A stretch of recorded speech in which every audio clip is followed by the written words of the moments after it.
안녕하세요. 시니어 라이프 비즈니스를 연구하는 최학입니다. 이번 주 한 주간 있었던 주요 시니어 라이프 비즈니스 뉴스 클리핑을 시작하겠습니다. 제목을 은퇴 후의 노년 리스크를 어떻게 줄일까로 잡았는데요. 그 이유를 보면 이번 주 뽑은 뉴스들 중에 이렇게 금융 관련된 게 상당히 많습니다. 은퇴 부자와 연금부터 노후 생활비, 노후 파산의 복병, 이렇게 연금에서 치료비 빼면 뭐 이런 것들이 있어서 이런 것들을 중심으로 뉴스를 통해서 하나씩 살펴보도록 하겠습니다. 먼저 은퇴 부자와 연금이라는 뉴스입니다. 미국에서는 은퇴 부자가 넉넉한 연금으로 여행, 쇼핑 뭐 이런 글의 뉴스가 있었는데요. 실제로 이제 제가 주목한 것은 댓글입니다. 우리 과연 이제 연금이라고 하면 우리는 삼중 연금을 얘기합니다. 국민연금, 그 다음에 퇴직연금, 그리고 하나는 이제 개인연금을 얘기를 하는데요. 현실적인 조건으로 퇴직연금은 아무래도 퇴직할 때 목돈이 들어가는, 특히 자녀 교육비라든지 이런 것들로 인해서 많이 줄어들게 되는 그런 실용성이 좀 떨어지는 부분이 없지 않아 있고요. 또 개인연금의 경우에는 저 같은 경우도 그 상당히 운영을 오랫동안 해봤는데 현실적인 문제점이 있습니다. 왜냐하면 너무 안정적인 보수적인 투자 방식, 그리고 또한 그 운영하는 회사가 아직까지는 그 안정적이거나 그것을 맡는 펀드 매니저라든지 이런 담당자들이 어느 정도 보수적인 운영을 하다 보니 실제로 수수료 이런 거 떼고 나면은 남은 수익률이 거의 은행에 넣는 것보다 못할 수 있는 경우가 많이 발생을 했고, 댓글에도 보면 그런 얘기들이 많이 나와 있습니다. 그래서 이제 이런 것들까지 고려를 해서 조금씩 개선을 해야겠지만 여전히 가야 할 길이 많이 있는 게 확실한 부분이고요. 또 이런 뉴스도 있습니다. 시니어 노후 생활비가 25% 부족하다. 실제로 돈의 관점에서만 놓고 보면 25%가 아니라 그 이상이 필요할 수도 있습니다. 근데 얼마의 목표를 가지고 월 얼마 쓸 것인지를 계획을 하고 거기서 얼마가 부족한지를 굉장히 낮춘다면 이 금액은 현실 세계에서 대부분의 경우 50만 원에서 120만 원, 물론 그 금액을 500만 원 이상 쓰시는 그런 분들의 경우는 해당하지 않겠지만 전체 평균이라는 데이터를 놓고 보면 시니어들은 약 120만 원 정도가 부족하다라고 느낄 수 있고, 그것을 이제 일자리나 이런 것들로 채우는 부분이 될 수 있습니다. 근데 이런 것들에 대해서 이제 금융회사에서는 이렇게 연금 구조를 가지고 말씀드린 퇴직연금이나 셀프연금, 즉 개인연금이죠. 이런 것들을 조정하는 것을 얘기하지만 현실 세계에서 중요한 부분은 이러한 부동산 현금화, 특히 70% 이상이 부동산 자산인데 이것을 이제 현실화한다는 것은 구체적으로는 뭐 이런 두 가지 방법이 있겠죠. 하나는 전세를 주고 더 낮은 곳으로 간다든지, 그래서 그 차익을 가지고 생활한다든지, 아니면 그리고 부동산 기대 차익을 노린다든지 뭐 이런 것들이 있는데 이것보다 더 확실하고 안정적인 방법은 주택연금인 것 같습니다. 그래서 물론 이것에 대해서 불만이 있는 분들도 있지만 전체적인 구조에서 시니어의 삶에 맞춰서 특히 그 자산을 다 쓰고 그 갈 수 있는 그런 구조를 생각하는 분들에게는 55세부터 적용이 되는 주택연금 부분이 상당히 여러 가지 면에서 개선되고 있기 때문에 이게 이제 현실적인 부분이고요.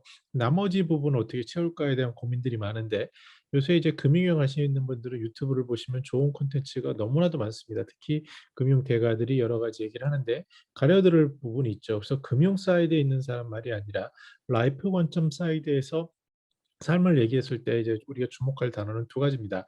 하나는 평생 현역이라는 거죠. 그 금액이 뭐 만 원이라도, 만 원이 흐른다 할지라도, 물론 10만 원 정도, 30만 원 정도면 금리 1%면은 3억을 그 예치한 것과 똑같은 효과라고 말씀드렸는데, 어찌 됐건 작은 형태를 통해서 수익이 흐르게 하는 게 중요하고요. 저 같은 경우도 유튜브를 2년을 했는데 뭐 그렇게 굉장히 뭐 잘 되는 케이스는 아닙니다. 대신에 꾸준히 해서 그 소득 금액은 적지만 저는 제 자녀들에게 그런 얘기를 하는데 그래도 나는 하루에 1,000원 이상 벌고 있다라고 얘기를 합니다. 그래서 이런 것들에 대한 것도 하나의 뭐 얕은 부분이지만 하나의 중요한 부분일 수 있다라는 그런 평생 현역은 너무나도 강조해도 부족함이 없는, 대신에 이제 노화에 따라서 탄력적인 근무를 하는 그런 것들을 찾아가야 되고 사회에서 그런 것을 찾아내고 있고 개인들도 찾아야 하는 이런 것들이 점차 그 연합돼서 만들어 가야 될 것이라고 보여집니다. 근데 그거 외에 또 하나 중요한 것은 저는 현실적으로 배당주 투자를 강조합니다. 저도 개인적으로는 20년 넘게 투자를 하고 있고 그 투자 금액에 있어서도 평균 대비 상당히 높은 금액을 하고 있는데요. 실제로 저 같은 경우도 부족하지만 이 아까 유튜브라든지 전문가들의 그 전체적인 경제 흐름 이런 것들을 많이 봅니다. 근데 최근에 이제 가장 그래도 확실한 것이라고 느껴지는 것은 절대 망하지 않는 글로벌 넘버원 기업의 기업에 그 수년간 이익이 증가된 기업에서 수년간 배당을 정확히 주고 있는 그 기업들에 대해서 계속 포트폴리오를 조정하면서 그 배당 수익을 얻는 것, 이것만큼 확실한 게 있을까라는 퀘스천이 들고요. 더 나아가서 또 금융의 밸런스, 즉 금이라든지 달러라든지 자산이라든지, 물론 금액이 작기 때문에 그것에 대한 것이 뭐 그 배부른 소리거나 이렇게 들릴 수도 있겠지만, 중요한 것은 시니어 삶에 현금 흐름을 만드는 노력은 너무나도 중요한 부분이기 때문에 그런 것들을 학습하고 그 만들 수 있는 작지만 그러한 노력들이 필요해 보인다라고 할 수 있습니다. 근데 실질적으로 중요한 것은 노후 파산에는 복병이 있다는 겁니다. 그건 바로 의료비입니다. 아무리 연금을 받는데 연금 평균 한 50만 원 정도로 나와 있는데요. 받더라도 암이나 치매가 걸리면 의료비에 허리가 휜다라는 어느 정도 뭐 무서운 얘기죠. 실질적으로 그 금액을 보니까 통계청에 따르면요. 그 본인 1인당 진료비는 굉장히 많습니다. 약 448만 원 정도 되는데 연간. 근데 본인 부담금은 그보다 적은, 그 굉장히 건보가 잘 돼 있지 않습니까? 그래서 한 104만 원 정도. 그래서 100만 원을 하면 월 뭐 한 10만 원 정도까지도 될 수 있는 적지는 않은 얘기입니다. 근데 여기에 만약에 중대 질병이 걸리게 되면 이 부분도 이제 특화된 병에 대한 병원비를 굉장히 낮춰놨다라는 정부 차원에서 그런 것들은 굉장히 좋은 부분이죠. 그럼에도 우리는 기대 여명, 즉 사망 나이와 건강 수명, 건강하게 사는 나이의 갭이 커지고 있습니다. 그래서 이 얘기는 뭐냐면요. 결국 노후의 복병의 가장 중요한 부분은 의료비인데, 이 의료비를 줄일 수 있으면은 상당한 그 안정적인 현금 흐름이 가능합니다. 그러면 건강한 삶에 대한 관심을 갖는 것, 특히 이제 치매 이것도 마찬가지죠. 이런 노력들은 너무나도 중요한 부분이 되는 거예요. 더 나아가서 브라보에서는 연금 한 평균 53만 원을 받고 치료비가 41만 원이 들어서 한 달 생활비 고작 12만 원이라고 굉장히 단순화해서 그 의료비에 대한 그 강조점을 두고 있습니다. 그래서 말씀드린 것처럼 시니어 삶에 있어서 뭐가 중요하냐면요.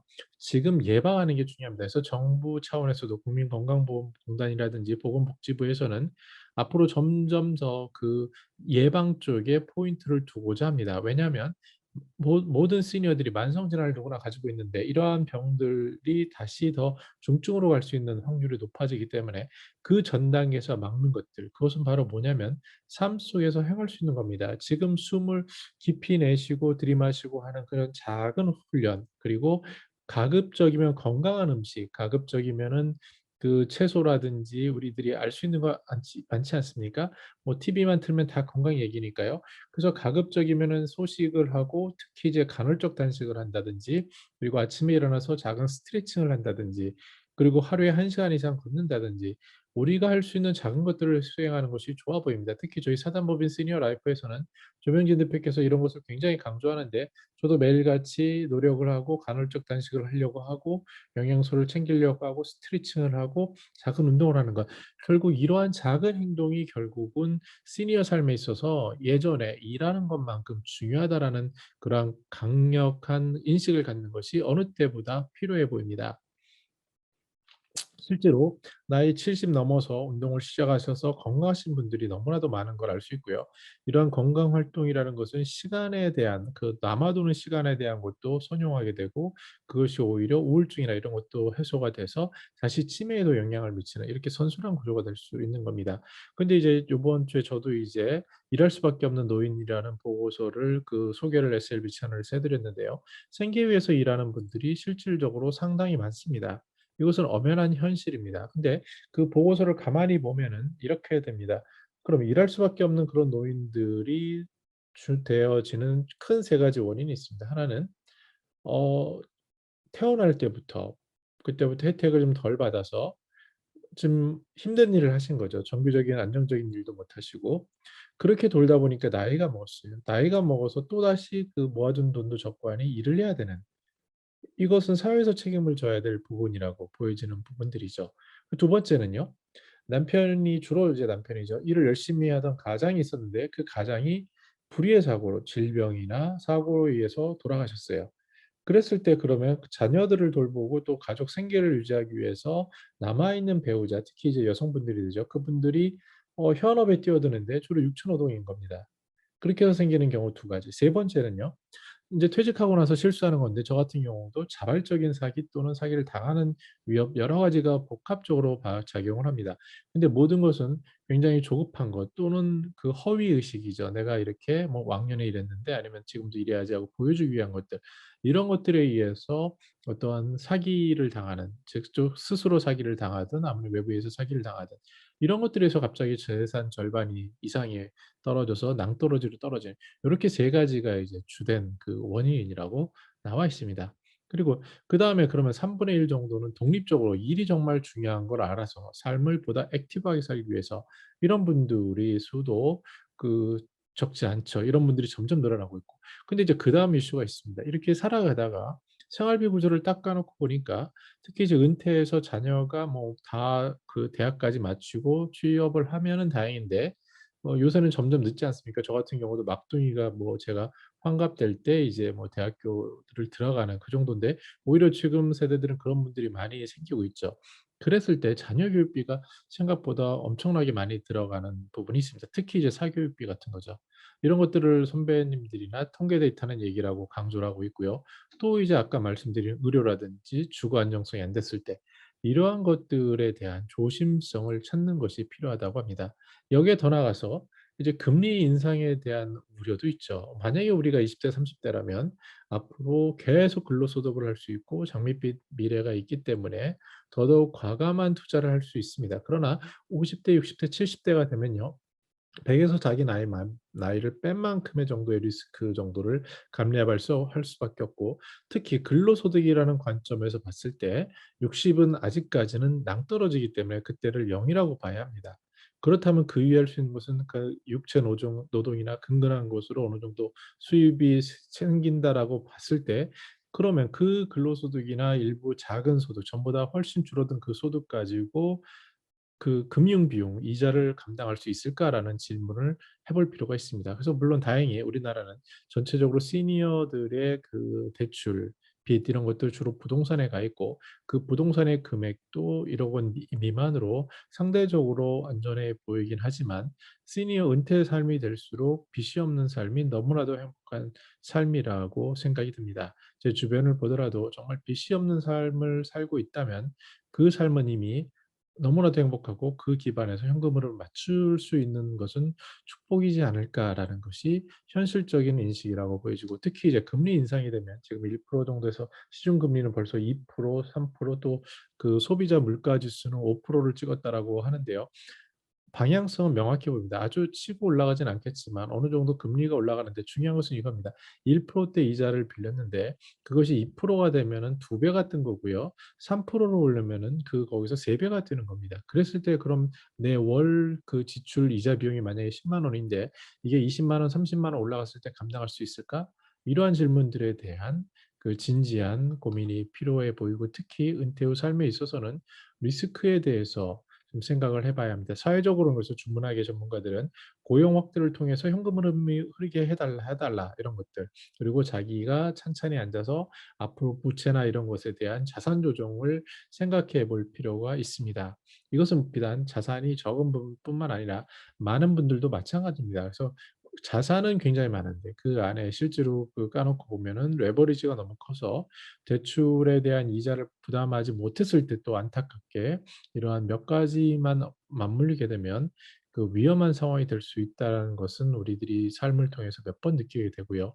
오히려 이런 위험할 때 현금을 쥐고 있을 때 또 다른 기회가 있다라는 것들도 알 수 있듯이 우리가 신경을 쓸 부분이 있다라고 보여집니다.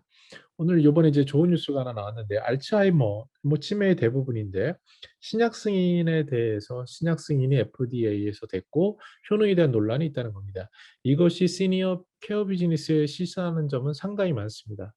왜냐하면 그 이런 관점에서 봐야 되는데요. 첫 번째 이것이 그 승인을 받게 된 가장 큰 원인을 보면 베타 아밀로이드라는 단백질 덩어리가 뇌에 어디에 막히고 있다라는 그런 가설이겠죠. 근데 이것 때문에 뭐 기억 추론, 의사소통, 기본적 일상 업무에 필요한 뇌의 영역이 서서히 뭐 감퇴되는 거였는데 이 베타 아밀로이드라는 것을 제거하는 것을 돕는 것이 에듀큐eniu 맵이라는 뭐 이러한 약이다. 이런 개념입니다. 근데 여기에 대해서 정말 전문가들은 이렇게 얘기하죠. 야 그게 뭐 확실한 치료라는 그 정확한 게 있어? 작은 효능이지? 근데 그렇지 않고 이걸 승인해 주면 앞으로 그런 게 중구난방으로 드러날 텐데 "이거 위험하지 않아."라는 논리가 있고요. 그래서 앞으로 후속 연구를 통해서 뭔가 조금이라도 위험하면은 이것에 대한 승인을 취소하겠다. 이러한 문은 열어두고 있습니다. 그럼에도 중요한 것은 우리가 치매를 연구하고 공략하겠다라는 준비가 글로벌 지구 차원에서 이루어지고 있고 그 첫 신호탄이 열렸다는 부분입니다. 그 얘기는 노인 중 10분 중 1 분이 치매에 걸리는 지금의 현실 그리고 이 치매에 대한 우리의 인식이 못 따라온 데서 발생하는 여러 가지 어려움들 특히 이제 그 치매 가족을 돌보는 환자들의 문제점 이런 것들을 생각할 때 빨리 고쳐야 되는 거죠. 우리가 마치 AIDS에 대해서 그랬듯이 또 이번에 코로나19에 대해서 그랬듯이 우리는 점차 개선하고 나아갈 수 있고 특히 이제 이러한 그 안에서 사람의 몸 안에서 생기는 이런 바이오 쪽의 그 치료는 엄청날 것으로 보여지는데 저는 이쪽에 대해서 잘 모릅니다. 이제 전문가들 얘기를 쭉 들어보고 특히 이제 우리 사단법인 시니어 라이프의 조명진 대표님 말씀을 들어보면 기본적으로 제가 이해하는 것은 이런 겁니다. 몸에 이렇게 흐르는 물이나 이런 피 이런 것들이 있는데 이런 것들이 오염이 되고 특히 이제 산성화가 많이 되는 거죠. 그래서 이게 부패가 산성화되면 녹도 슬지 않습니까? 그래서 몸에 녹이 슬고 해서 그런 것들이 전체 몸의 어딘가를 막아 놔서 그 흐름이 흐르지 못하는 것. 이것이 가장 큰 원인이지 않을까.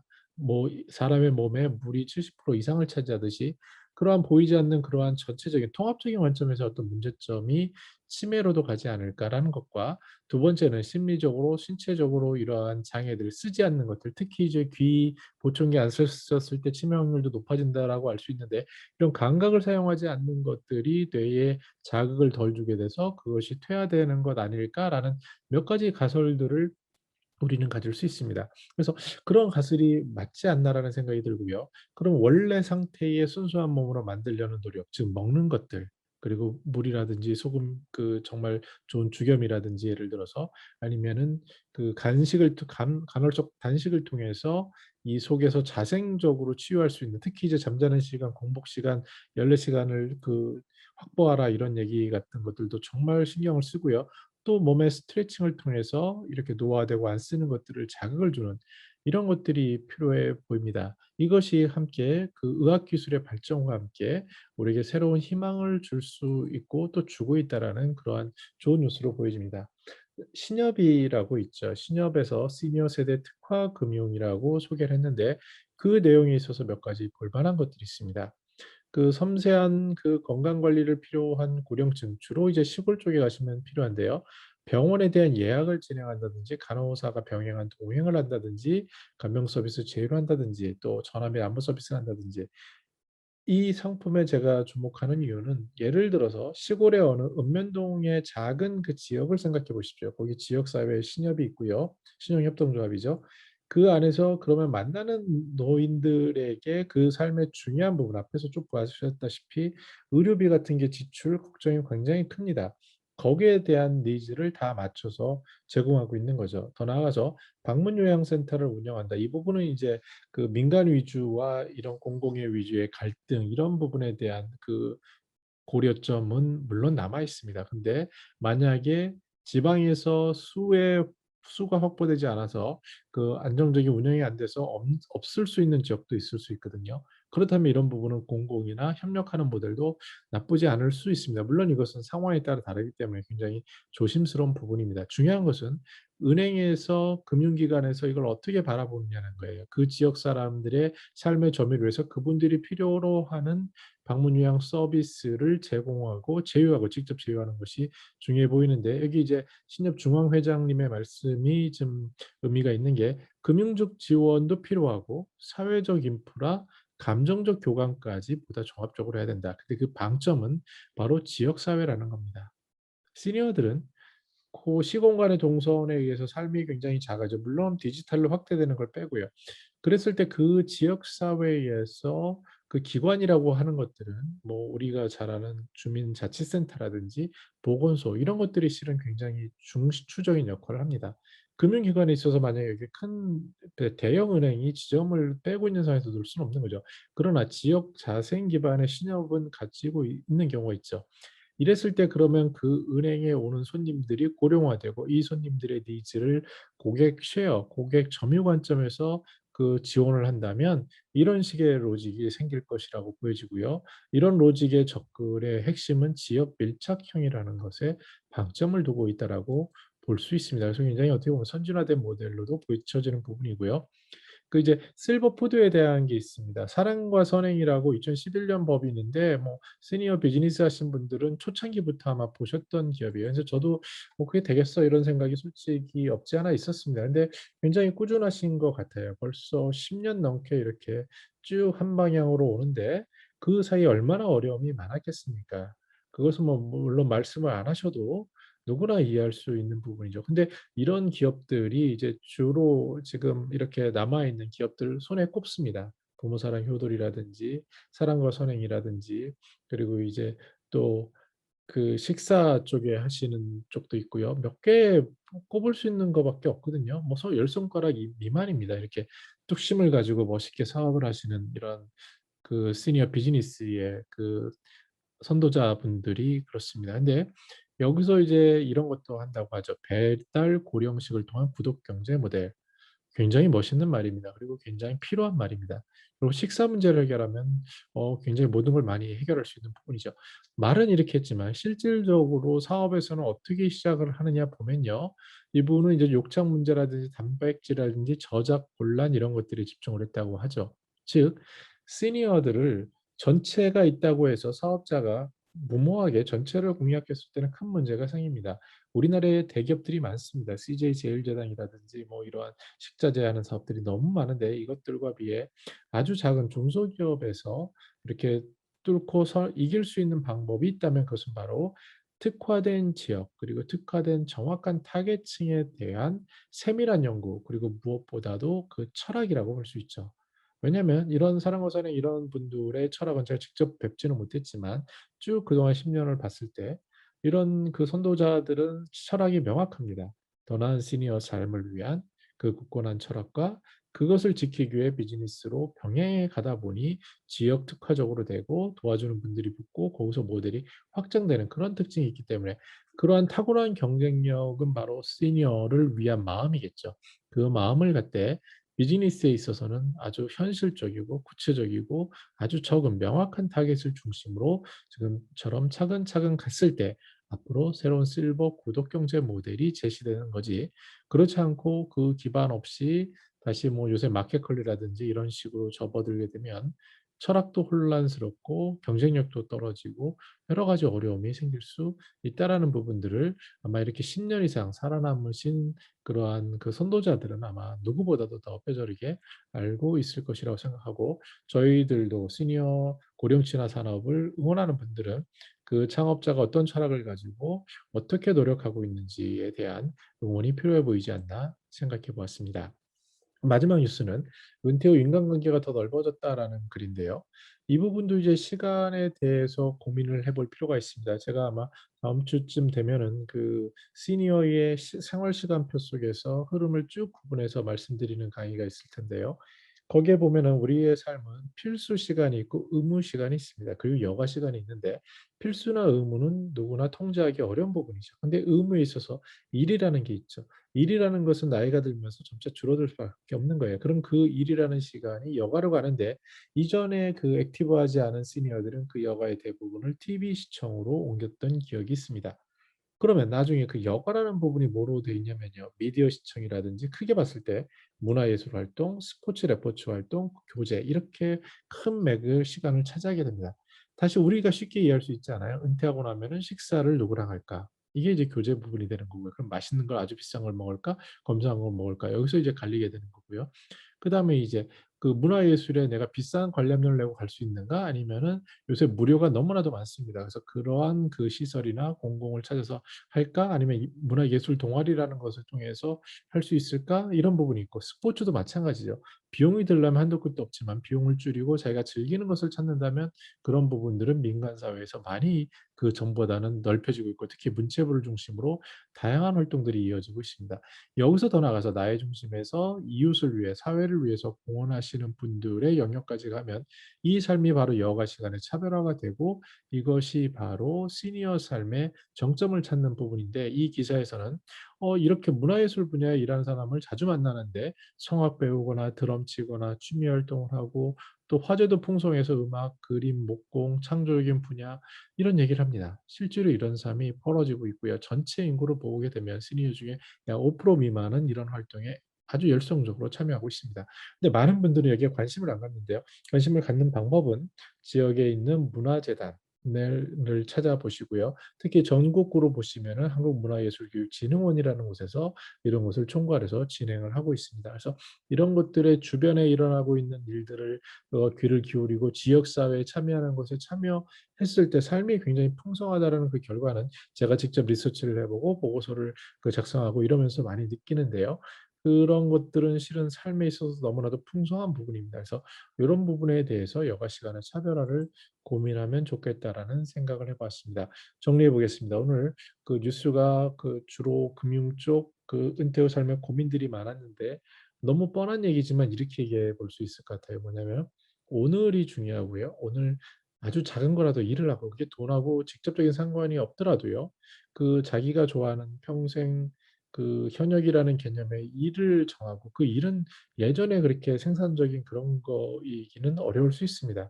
그러나 본인이 정하는 자기의 소명에 따른 일, 그리고 작게나마 운동을 하고 어울리고 또 즐기면서 더 나은 내일을 위해서 현재 만족하고 감사하고 이런 것들이 어떻게 보면 시니어에게 굉장히 기본적이면서 누구에게나 마찬가지지만 특히 이제 일이라는 근로 이전에 은퇴 전에 퇴직 전에 그 시간을 차지하는 게 줄어들었을 때 나머지 시간을 어떻게 현명하게 특히 현금 흐름 측면에서 안정적으로 할 수 있는가에 대한 답은 아주 어려운 데 있는 것이 아니라 우리가 평상시에 어렸을 때 생각했던 그러한 우리의 꿈을 위해서 즐거운 오늘을 위해서 전체 틀에서 감사하면서 그렇게 한 걸음 한 걸음 내딛는 것이 아닐까 조심스럽게 생각을 해봤습니다. 네, 오늘 주간 뉴스 클리핑은 좀 길었는데요. 앞으로 쭉 저와 함께 한 주간에 있었던 것을 뉴스를 통해서 시니어 라이프 또 비즈니스에 관심 있는 분들은 같이 응원해 주시고 또 제가 다루지 못한 뉴스 같은 것들은 댓글로 알려주시면 제가 더 연구하도록 하겠습니다. 저는 더 나은 시니어 삶 공동체를 연구합니다. 감사합니다.